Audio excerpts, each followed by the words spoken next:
Look, I came here to make 3 points, and 2 of them will be brief because they have been spoken to already. The first one, Malcolm Ferguson was a young man in his early 20s.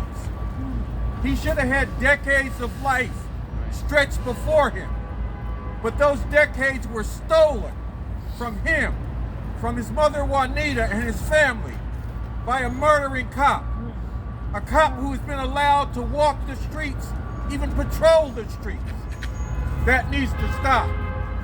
2, Juanita's decades of heroic struggle, because they wanted to push this murder under the rug, and Juanita wouldn't let them. She connected with other families. She fought for justice, not just for Malcolm, but for all of the victims of the murdering police, and against injustice overall. And we need more Juanita Young. Juanita is still with us. She might be in the hospital right now. She's still with us, and we need a lot more Juanita Young. Here is my 3rd point. We got to look at what time it is right now. We got a mayor coming in who's bringing back the street crimes unit. Yep. Who's bringing back stop and frisk. Yep. Who is rolling back bail reform and other things. I'm not going to get into the details. He's got his blueprint to end gun violence. Look at it. It is really a war on the people. Yeah. What we have as a mayor is a black Giuliani. That's right, I said that. Yeah. A black Giuliani. Yeah. If you think that's wrong, look at the program he's bringing back. Essentially, Giuliani's program. Yep. What will it mean to have street crimes units back on the street?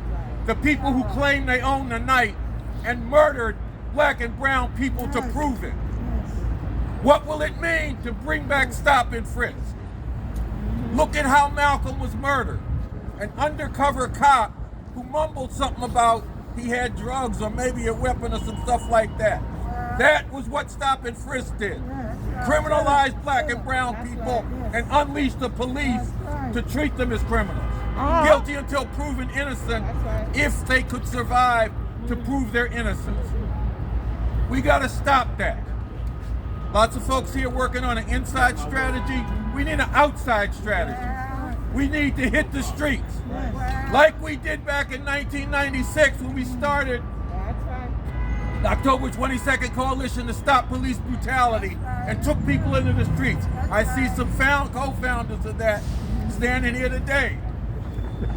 Like we did in 2011 when Cornel West and I started a civil disobedience campaign to stop and frisk.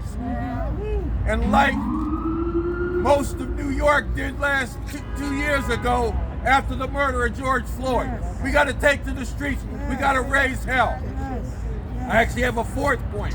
That 4th point is real short and to me very sweet.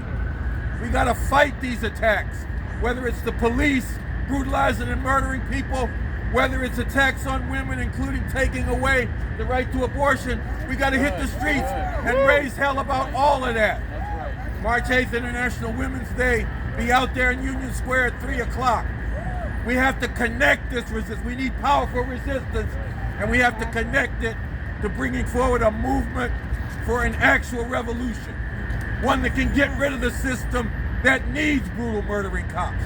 These brutal murdering cops, they not anomalies, they not rotten apples. It's a fucking rotten barrel. Sorry about that. Oh. They have those cops out there doing what they want them to. Yeah. That's why they reward them, and that's why they refuse to punish them. Because they are doing their job when they spread terror. We got to get rid of a system that needs police terror. That's going to take revolution. We got leadership for that revolution. And Bob Avakian, the leader of the Revolutionary Communist Party, the author of The New Communism, the leader that I follow. Check me out about that. We're going to be vigilant in the Bronx tonight at 6:30.